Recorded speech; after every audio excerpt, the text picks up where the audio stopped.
Batch में CM का है पक्का आज के बाद ढेर सारे लेके जाए ये इस तरह भी हैं कमल जी और आपसे हमारी मुलाकात है हाँ जैसे तो ये थोड़ा ठीक है बढ़िया से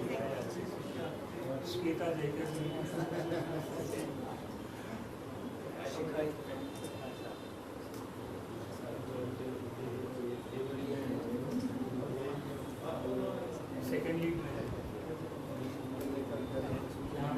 बहुत बड़ा डायरेक्टर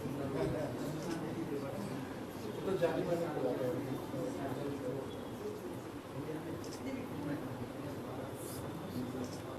एक बात मैंने क्या वायदा किया किसी ग्रह ने नहीं लिखा है लेकिन मैंने लिखा है ये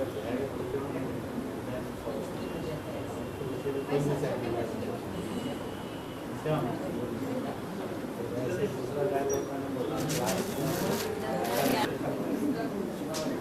चलो सबका फोटो करवा दो। अरे आप आइए ना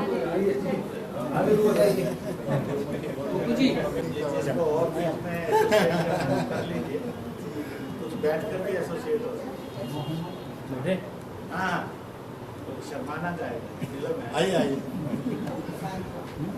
सब बीच में अपनी गर्दन फंसा लीजिए लग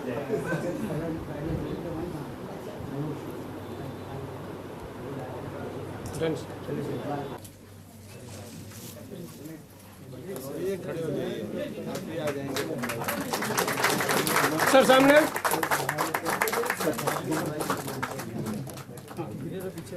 मेरी एक विनती है या थैंक यू बोलू क्या थैंक यू लाइव अभी तक आ रहा था भाई लाइव क्यों बंद कर दिया thank you ma'am rolling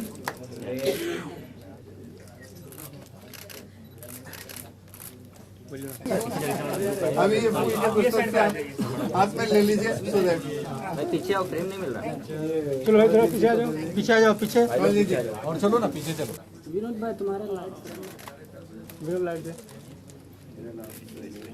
Vinay light चालू लाइट चालू है थैंक यू एक तो ये प्रीमियर है नहीं, ये ट्रायल है बिकॉज ये मुद्दा इसका जो है बहुत ही सोशली रेलेवेंट है ट्रिपल तलाक का, तो इसीलिए कुछ ऐसे लोगों को दिखा रहे हैं जिनकी मदद से हमको शायद ये टैक्स फ्री भी हो जाए और होनी चाहिए क्योंकि इसका जो टॉपिक है बहुत ही रेलेवेंट है, बहुत ही कंटेम्प्रेरी है और ट्रिपल तलाक का मुद्दा है जो जिसमें ये बेचारी मुब्तला हो जाती हैं और इन पे बड़े जुल्म होते हैं। अब आप बताइए क्या जुल्म होते हैं क्या है? नहीं हाँ जैसा पप्पू जी ने कहा कि it's a film about triple तलाक और एक ऐसा मुद्दा है जो हमारे देश में आजकल बहुत चल रहा है बिकॉज़ हमारी जितनी भी हमारी महिलाएं हैं हमारे देश की वो बहुत इसकी वजह से बहुत सफ़र कर रही हैं। तो basically this is about this और आज हम लोग सब इकट्ठे हुए हैं इसी फिल्म के लिए ट्रायल के लिए जिसमें कुछ ऐसे लोग हैं जो इस ट्रिपल तलाक के लिए बहुत टाइम से लड़ रहे हैं और बहुत इसके लिए कुछ चाहते हैं कि कुछ किया जाए। So we all are there for them supporting our film. Kawal sir मैं आपसे जानना चाहूँगा जैसे आपने कहा कि ट्रिपल तलाक के बारे में फिल्म है, एक फिल्म बहुत पहले आई थी जिसका नाम निकाह था, क्या आपको लगता है कंपैरिजन होगा उस फिल्म से इस फिल्म से, क्योंकि आज स्थिति बिल्कुल अलग है, ट्रिपल तलाक को सपोर्ट करा जा रहा है, मुस्लिम महिलाएं भी चाहती है कि ये मसला हल हो किसी भी सूरत में। मैंने वो देख ही नहीं थी फिल्म, पहली बात ये, और उस फिल्म में और आज की फिल्म में बहुत वक्फा भी हो गया है, तो वो जो जनरेशन देख चुकी है, लेकिन ऐसी जनरेशन जो उस फिल्म को जानती भी नहीं है, तो उसके लिए ये नया मुद्दा है और नई बात है। टैक्स फ्री करवाने की कोई खास वजह आपको लगता है कि ये पैगाम बहुत दूर तक जाना चाहिए, खास करके वो महिलाएं जो इस तरह के मसलों में या इस तरह के विवाद से उलझी हुई हैं, जिनका जीवन कहीं ना कहीं खराब हो रहा है ट्रिपल तलाक के मसले से, क्या ये वजह है टैक्स फ्री कराने की वजह? देखिए, साफ बात तो ये है, पहली बात तो ये है कि हमें इन चीज़ों की ज़रूरत पड़ती है, क्योंकि इसमें ना तो कोई शाहरुख खान है, ना कोई अक्षय कुमार है, ना कोई, तो ऐसी चीज़ें जो कि ईज़िली एक्सेसिबल हों आम पब्लिक को, तो उसमें से एक ये टैक्स फ्री कराना है।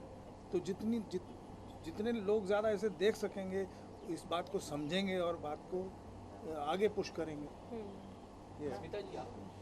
ये जो सोशल इमेज है ना, सोशल मैसेज है इसमें, इसके लिए मुझे लगता है टैक्स फ्री होना बहुत ज़रूरी है। ऐसी वाली फिल्म्स जो it's based on a true story also, तो ये सारी चीज़ें जो हैं, आई think it is necessary that such film should be tax free, ताकि जो मैसेज हम सोसाइटी को कन्वे करना चाहते हैं वो आसानी से कन्वे हो जाए। It is not just entertainment kind of a film, so because there is a social message, it's actual घटना घटी है ये किरदार के ऊपर। I am also one of the person जिसके ऊपर मैंने इसके कैरेक्टर के ऊपर बड़ा जुल्म किया है, जो मेरा कैरेक्टर है इस कैरेक्टर के ऊपर। तो ये सारा नहीं होना चाहिए, एक मैसेज है सोसाइटी को, so I think it should be tax free, ताकि सारे लोग देख सकें उसे। There are, I know, even I had asked the same thing during press conference of yours. Do you think it's a intentional effort showing a particular party in a low light? When you talk about Hindu Sarkar, when we talk about Mr. Accidental Prime Minister, there's so many things which is in row which showing a particular party, targeting a particular political party in a bad light. What's your take on that? No, I don't think that is the intention at all. ये true घटना है, वैसे के वैसे हमने portray करने की आपको क्या कोशिश की लगता है? आप ये सवाल हमेशा पूछते हैं और मुझे समझ नहीं आती आप क्यों पूछते हैं। नहीं, मतलब अगर आप पढ़े लिखे आदमी और ऐसी चीज़ इस ज़माने में, मॉडर्न ज़माने में हो रही है कि SMS करके आप बोलते हैं तब भाई तो ये छोड़ा जी, तो ये कोई अकल की बात है या कोई सही बात है? नहीं, मैं आपकी बात से इत्तेफाक रखता हूँ। मेरा सिर्फ जर्नलिस्ट कंसर्न ये है कि कुछ लोग ऐसा नहीं था कि 4 लोगों में से 2 लोग फेवर में और 2 लोग नहीं है। नहीं, मैं देखिए भाई, वो कम्युनिटी करती है तो करती है, मुझे उससे कोई इतराज़ नहीं, पर मैं ये सोशली मुझे ठीक नहीं लगता है, और इसीलिए मैं इस फिल्म से जुड़ा हूँ। अगर आप फिल्मों का दौर, हिंदू सरकार का दौर देख लीजिए, एक्सीडेंटल प्राइम मिनिस्टर देख लीजिए, जितनी भी फिल्में हैं उस तर्ज पे वो कहीं ना कहीं सवाल पैदा करती है। ये कुछ कहना चाह रही है, मुझे भी रोक दिया इन्होंने। नहीं बेसिकली क्या है सब, जो फिल्म्स होती हैं वो सोसाइटी का बहुत बड़ा हिस्सा है। हर आदमी, हर शख्स फिल्म ज़रूर देखता है, वो नहीं देखता कि फिल्म हिंदू की है, मुस्लिम की है, सिख की है, ईसाई की है, वो नहीं देखता। तो हमारा एज अ इंडस्ट्री में रहने के लिए हमारा फ़र्ज़ बनता है कि जो भी मुद्दे चल रहे हैं हमारे देश में, हम उसको दिखाने की कोशिश करें। तो शायद इसलिए सारे मुद्दे निकल के सामने आ रहे हैं, पब्लिक को अवेयर करने के लिए। आई think this is for awareness, कि ये भी एक हिस्सा है जो पब्लिक को देखना चाहिए। शायद इसलिए ऐसी फिल्म्स बनती हैं, सच्ची घटनाओं पे बायोपिक्स बनती हैं, कि ताकि जनता को पता चले कि ऐसे लोग हैं। ये सब हमारे हो रहा है। हम मेट्रो सिटीज़ को देखते हैं कि बहुत अच्छी सिटीज़ हैं, Mumbai, Delhi, but we don't know exactly हमारा इनर, हमारा हिंदुस्तान का जो इंटीरियर्स है वहाँ पे क्या चल रहा है, वहाँ पे मुद्दे क्या हैं।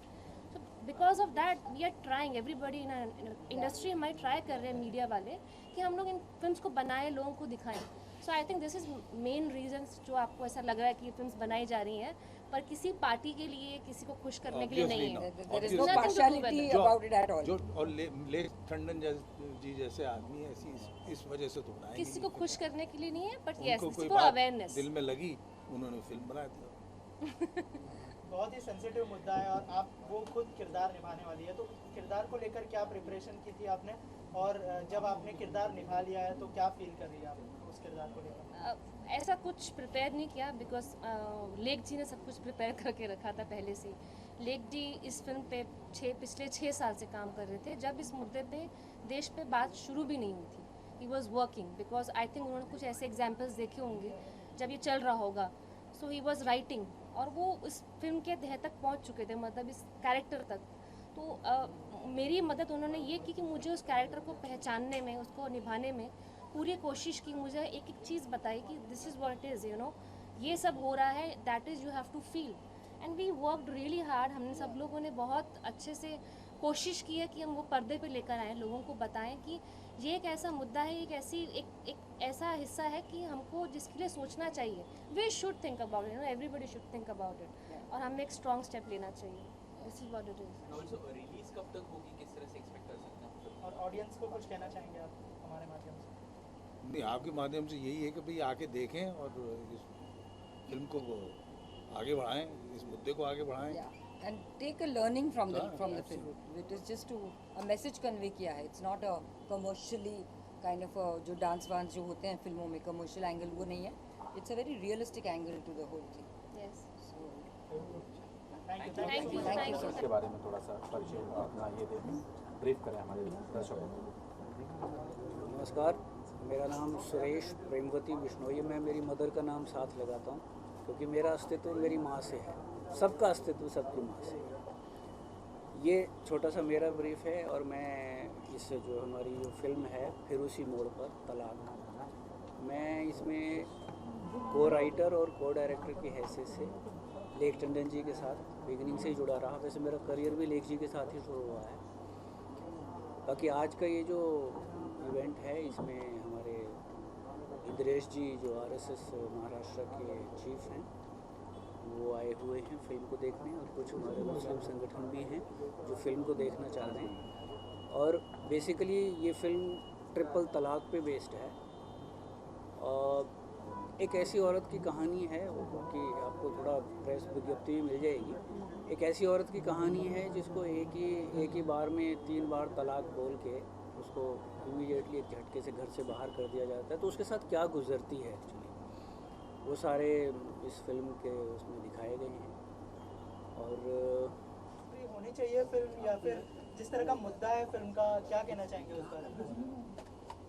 ये जो मुद्दा है बड़ा सेंसिटिव मुद्दा है, और इस सेंसिटिव मुद्दे को लेख टंडन जी ने जो सही तरीके से न्याय दे पाए हैं.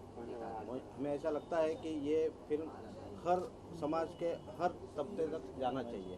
तो इसलिए टैक्स की तो बात ठीक है ही, लेकिन हम सबका ये दायित्व है कि हम सब इसे हर समाज के हर व्यक्ति तक ले जाएं.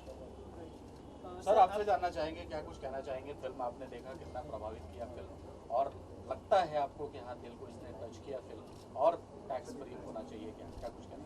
मजहब इस्लाम में जो जन्नत के रास्ते बताए गए हैं उसमें सबसे बड़ा और पहला जन्नत का रास्ता है माँ के कदमों में जन्नत है. और इस जन्नत के रास्ते को ठीक ठाक रखने के लिए खुदा ने रसूल के द्वारा कुरान शरीफ, सुन्नत और हदीस में संदेश दिया. तलाक सबसे बड़ा गुनाह है. खुदा को अगर कोई चीज़ नापसंद है सबसे ज़्यादा तो वो तलाक है और भ्रूण हत्या है. कुरान शरीफ में ट्रिपल तलाक के लिए कोई जगह नहीं है, ना कि हलाला के लिए जगह है. तलाक और ट्रिपल तलाक कुरान शरीफ, सुन्नत और हदीस के अनुसार बहुत बड़ा क्राइम माना गया है. 9 करोड़ भारतीय मुस्लिम महिलाएं ट्रिपल तलाक के खिलाफ जागृत थी, जागृत हैं और जागृत हो रही है. सरकार ने कानून बनाया और कलाकारों ने जो फिल्म बनाई है और निर्देशक ने और लेखक ने जो इसका निर्देशन और लेखन किया है वो बहुत ज़्यादा काबिले तारीफ़ है. जितनी भी उसकी तारीफ़ की जाए उतना कम है. मुझे ये लगता है कि ये फिल्म टैक्स फ्री भी करनी चाहिए. इस फिल्म को बहुत अच्छे ढंग से रिलीज़ किया जाना चाहिए ताकि 9 करोड़ मुस्लिम महिलाएं वह उस अत्याचार से और अन्याय से निकल सके जो गैर इस्लामिक है. जो भी ये वकालत करता है कि तलाक जायज़ है वो सब नाजायज़ बात बोलते हैं. जो ये कहता है कि ट्रिपल तलाक हक है वह खुदा के बेईमान है. रसूल के साथ भी वो धोखा करते हैं. इस्लाम उनको ठीक से मालूम नहीं है. तो पर्सनल लॉ बोर्ड ने ही इस पे ऑब्जेक्शन उठाया था तीन तलाक पे। मुस्लिम पर्सनल उनका कहना है कि लोकसभा में पास हो गया, राज्यसभा में हम इसको पास नहीं होने देंगे। क्या लगता है आपको कि मुस्लिम पर्सनल लॉ बोर्ड इस्लाम के अनुसार जायज़ संस्था नहीं है, क्योंकि कुरान शरीफ में ऐसी कोई संस्थाएं इस्लाम मजहब की हिफाजत करने के लिए बनानी चाहिए, इसका कोई निर्देशन नहीं है। अगर मुस्लिम पर्सनल लॉ बोर्ड जैसी संस्थाएं बनाने का निर्देशन होता तो दुनिया के 40-42 मुस्लिम देश हैं, 100-125 देशों में मुसलमान छोटी बड़ी संख्या में रहता है। किसी भी दुनिया के देश में मुस्लिम पर्सनल लॉ बोर्ड नाम से कोई संस्था का गठन नहीं है। भारत के अंदर भी मुस्लिम पर्सनल लॉ बोर्ड का कोई गठन नहीं था। इस्लाम को भारत में आए हुए आज 1300 साल से अधिक बीत रहे हैं। मुस्लिम पर्सनल लॉ बोर्ड सन 1970-75 के बीच में जब मुसलमान कांग्रेस के सारे लोभ लालच से निकल गया और जागरूक होकर हिंदुस्तान की वफादारी की तरफ बढ़ने लगा, अन्य दलों की तरफ, तब कुछ कट्टरपंथी और विदेशियों ने पॉलिटिक्स से मिलकर इस मुस्लिम पर्सनल लॉ बोर्ड का गठन किया। मैं मीडिया के द्वारा सारे देश के अंदर इस बात का सवाल करता हूँ, पिछले जो भी और 40-45 साल बीते हैं, मुस्लिम पर्सनल लॉ बोर्ड ने हिंदुस्तान के हित में, समाज के अंदर भाईचारा पैदा करने के लिए या इस्लाम को अमन सलामती की और खुशबू और खूबसूरती को बढ़ाने के लिए, जो मुसलमान तबकों के अंदर गरीबी है, भूखमरी है, अनपढ़ता है, इसके अंदर सुधार लाने के लिए, उसको रोजगार युक्त करने के लिए कोई भी नेक काम नहीं किया है। मेरा हजारों मौलाना इमाम मौलवियों से, लाखों मुसलमानों से इंटरेक्ट हुआ है। सब ये कहते हैं कि हम एक भी ऐसा काम नहीं बता सकते जो मुस्लिम पर्सनल लॉ बोर्ड ने मुसलमान हित में, इस्लाम के हित में, हिंदुस्तान के हित में और हिंदुस्तानियों के हित में किया हो। और इसलिए उसकी आवाज़ को इस्लाम की आवाज़ मानना ये इस्लाम के साथ बेईमानी है। ये मैं अपील करूँगा, गलत फहमी में नहीं जीना चाहिए। जो संस्था ही इस्लाम की नज़रों में नाजायज़ है, उसको इस्लाम का बरखुरदार बनाना, लीडर बनाना, ये उससे भी ज़्यादा असंवैधानिक, गैर इस्लामिक कदम है। इसलिए उनकी ये राय ये महिलाओं ने स्वीकार नहीं की। प्रश्न खड़ा होता है कि पिछले 1000 साल से अधिक से चल रहे इस जुल्म के खिलाफ महिलाओं ने बार बार इस्लामिक कोर्ट को इस्लामिक रीति रिवाज के अनुसार इस अत्याचार से मुक्ति की अपील की है, परंतु उनके ऊपर और अधिक अत्याचार बढ़े। उन्होंने जब कहीं रास्ता नहीं मिला तो उन्होंने दुनिया के देशों की तरफ देखा तो 23 से अधिक, शायद 30 तक ऐसे मुस्लिम देश थे जिनमें ट्रिपल तलाक को नाजायज़ घोषित किया गया है, गैर कानूनी घोषित किया गया है, और वहाँ इस पर पूर्ण प्रतिबंध है। और अल्टीमेटली वो कोर्ट में गई। कोर्ट के सब केसेस सुप्रीम कोर्ट में आए और सुप्रीम कोर्ट में सबको अपने अपनी दलीलें रखने की इजाज़त दी गई। अल्टीमेटली मुसलमानों ने, जो ठीक से इस्लाम जानते थे और कुरान शरीफ समझते थे और औरत की इज्जत को समझते थे, उनकी जीत हुई और महिलाओं की जीत हुई। जो कट्टरपंथी अलगाववादी थे, जो अत्याचार और अन्याय के समर्थक थे, वो पराजित हुए। मुस्लिम पर्सनल लॉ बोर्ड कितना भी चीखे चिल्लाए, आज 9 करोड़ मुस्लिम महिलाएं और इसके साथ साथ 2-4-5 करोड़ मुसलमान पुरुष भी ये चाहते हैं कि ट्रिपल तलाक के खिलाफ एक सख्त कानून जो है भारत सरकार बना रही है, वो बनाया जाना चाहिए। उन्होंने चंद प्रदर्शन किए।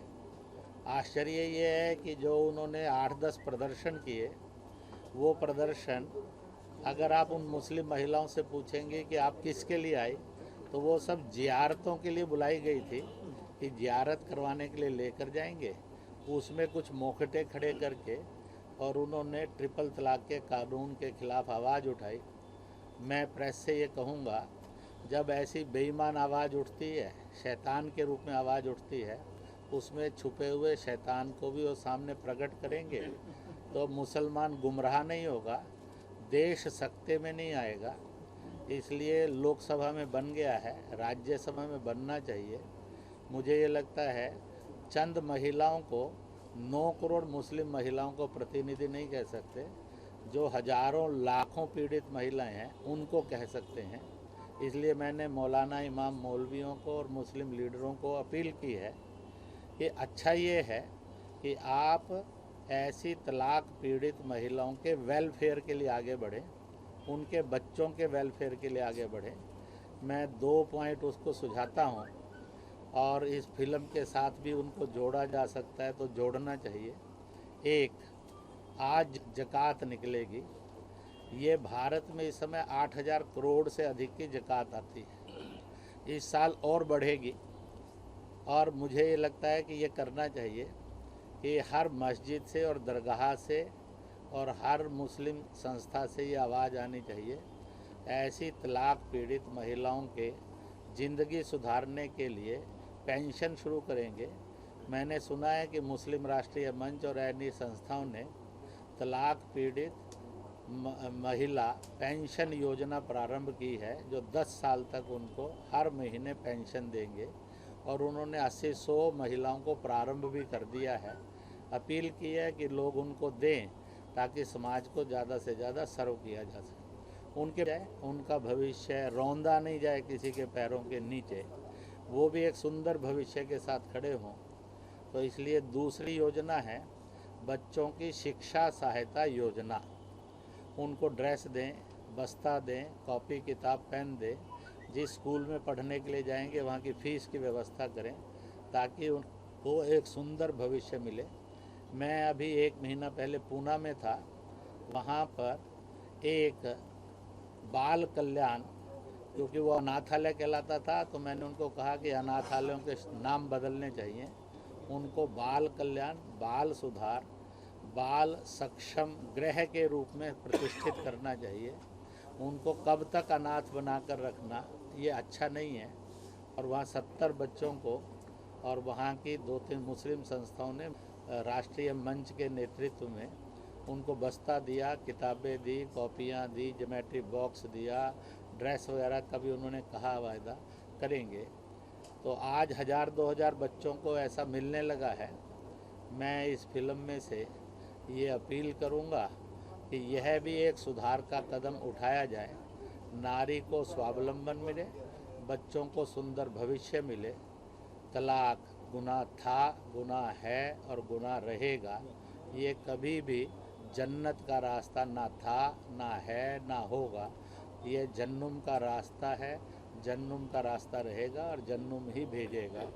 मुझे लगता है फिल्म ने इस बात को बखूबी और स्थापित किया है। हो सकता है फिल्म का कुछ कट्टरपंथी लोग विरोध भी करें। कट्टरपंथियों के विरोध को इस्लामिक विरोध नहीं माना जाना चाहिए, कुरान शरीफ से विरोध नहीं माना चाहिए, रसूल के कहे मार्ग से विरोध नहीं माना जाना चाहिए। यह बिल्कुल अलग से कुछ कट्टरपंथियों की अपनी सोच है, जो कुरान शरीफ में, रसूल में, खुदा में भरोसा कम रखते हैं और इस्लाम के नाम पर इस देश को तोड़ने, लड़वाने, बांटने का धंधा करते हैं। आज हिंदुस्तान के करोड़ों मुसलमान ये चाहते हैं अत्याचार समाप्त हो, समाज में सद्भाव आए। इस फिल्म से अत्याचार से मुक्ति का भी मार्ग मिलेगा और समाज के अंदर अलग अलग धर्मों के लोगों में भी एक सद्भाव आने का रास्ता खुलेगा। यह है इस फिल्म को मेरी शुभकामनाएं। फिर उसी मोड़ पर आपने देखा कैसे मोड़ पर एक ऐसी फिल्म है जो फिल्म होने के साथ साथ एक बहुत बड़ा संदेश दे रही है देश को। मुस्लिम समाज में जो एक कुरीति है तलाक की, मुझे लगता है कि फिर उसी मोड़ पर जो है इस संदेश को पूरे देशवासियों को पूरे मुस्लिम समाज को, उनकी जो महिलाएं हैं, जो हमारी बहनें हैं मुस्लिम समाज में, उनकी रक्षा के लिए एक बहुत बड़ा संदेश लेकर आ रही है।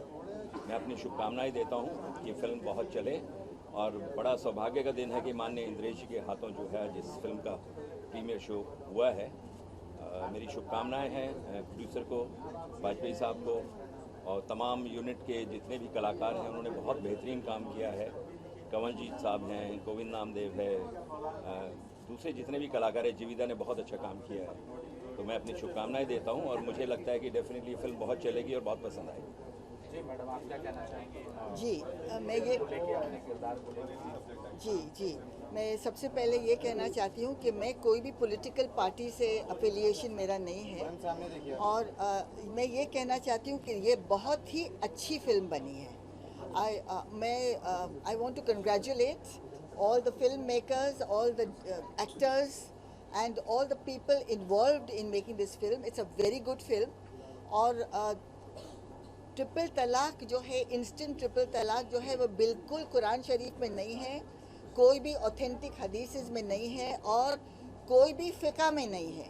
और ये जो है वो मुसलमान कंट्रीज़ ने खुद इसको बैन किया है, खुद उसको निकाला गया है। There are many restrictions and it is been removed. लेकिन हमारी सेक्युलर डेमोक्रेसी में ये अभी तक चला आ रहा है। इसके लिए मैंने बहुत जद्दोजहद की है कि ये जो एंटी कुरानिक है, एंटी कॉन्स्टिट्यूशनल है, और जो अभी फ़िलहाल जो जजमेंट आया है वो एंटी जजमेंट है। उसके यानी कि इट इज़ जो अभी फ़िलहाल जो ऑर्डिनेंस आने वाला है, आई सपोर्ट दैट ऑर्डिनेंस। उसके of course I recommend a few changes. एकदम जैसा है वैसा नहीं, थोड़े से उसमें अमेंडमेंट्स हो, लेकिन आना चाहिए। और इसमें मैं चाहती हूँ कि जो इंसान कुरान शरीफ को वायलेट किया, जो कॉन्स्टिट्यूशन को वायलेट किया, जो सुप्रीम कोर्ट की जजमेंट को वायलेट किया, उसको सज़ा होना चाहिए। तो उसमें सज़ा होना चाहिए, और ये बिल्कुल भी जायज़ नहीं है इस्लाम में। और ये किस्म का वायलेंस जो बताते हैं, मेंटल, फिज़िकल, और you know this kind of violence. और ये फिल्म जो आपने पूछा एक सवाल, it should be made tax free.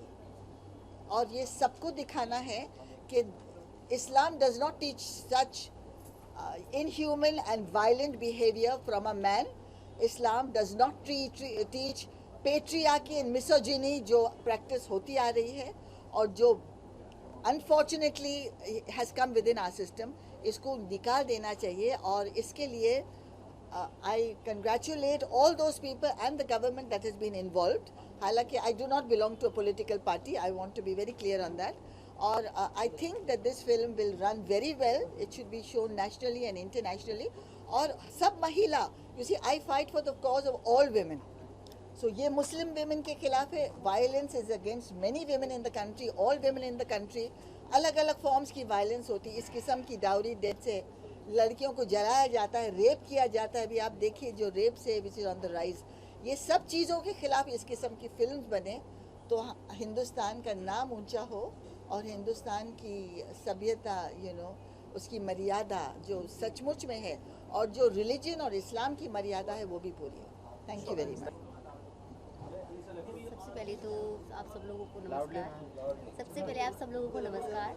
मेरा नाम शिखा इत्कान है, और मैं इस फिल्म में जो नाज जी हैं उनकी बहू का रोल प्ले कर रही हूँ, जो कि बहुत इनोसेंट है, बहुत प्यारी है, इंटेलिजेंट भी है, बट उसको भी सफ़र करना पड़ता है इस तलाक से। तो जो भी प्रॉब्लम्स हुई है उसके जो उनकी सास के साथ, और वही सेम यही जो बहू है वो भी उसको फेस करती है। कितना पेन होता है, कितना दुख होता है, कैसा फील करती है। एक्चुअली जो पेन फील करता है उसी को पता है कि उसको कितना दुख होता है।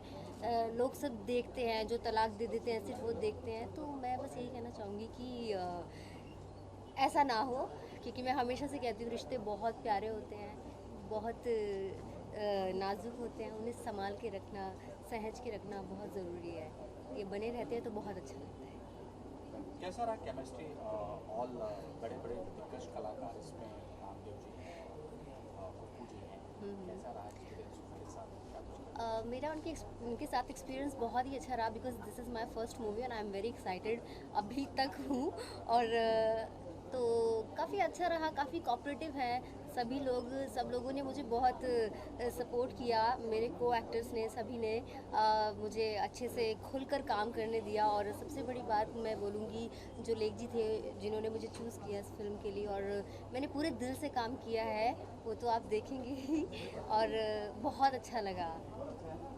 बहुत खूबसूरत लग रही थी आप पर्दे पे, मैं देख रहा था तो सभी देख रहे थे, उनकी आंखें ही नहीं बल्कि सांसें भी थम गई थी आपके किरदार को देखते हुए। क्या कुछ कहना चाहेंगे? किसको देखते हुए?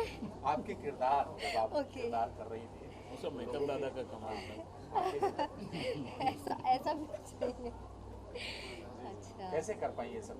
कैसे हुआ? क्या कहना चाहिए? एक तो तैयारी तो क्या, खैर लेख सर को और हमारे जो डायरेक्टर हैं, को डायरेक्टर मिस्टर सुरेश बिश्नोई, उन्होंने मुझ पे बिलीव किया। उन सबका बिलीव ने मुझे स्ट्रेंथ दिया वो काम करने का, वो पावर। और मैं as an actress, as you know, जैसे मैंने बताया, मैं एक्ट्रेस ही बनना चाहती थी और चाहती हूँ, और इसको फुलफ़िल करूँगी। तो एक जब ये रोल मुझे मिला तो मुझे बहुत अच्छा लगा कि हाँ, इससे जो मैं चाहती हूँ मेरे ड्रीम पूरे हो सकते हैं, और मैं इसको बहुत अच्छे से निभाऊंगी। तो मैंने पूरी कोशिश की उसे फुलफ़िल करने की, और वो सक्सीड भी हुआ मेरी ओपिनियन में। एंड लेट्स सी, आगे देखते हैं। मेरी इस तमन्ना को पूरा किया सुरेश जी ने। सुरेश जी ने मुझे लेख जी से मिलवाया था, और लेख जी देखे, मैंने कहा सर कोई ऑडिशन आप ले लीजिए। उन्होंने कहा चावल कितना पका हुआ है मुझे मालूम है। बस इतना ही उनका कहना था, और ऑन हो गया मैं। काम उन्होंने बहुत बढ़िया से करवाया। बेसिकली मैं थिएटर से हूँ, मुझे लगा नहीं कि मैं सिनेमा में काम कर रहा हूँ, मुझे लग रहा था कि मैं अपने किसी नाटक में काम कर रहा हूँ। जो एक डायरेक्टर ने एक मास्टर की तरह समझाते थे सिर्फ छोटी छोटी चीज़ें, नुक्ता, भावभंगिमा, बहुत सारी चीज़ें बताते थे। लव यू लेख जी।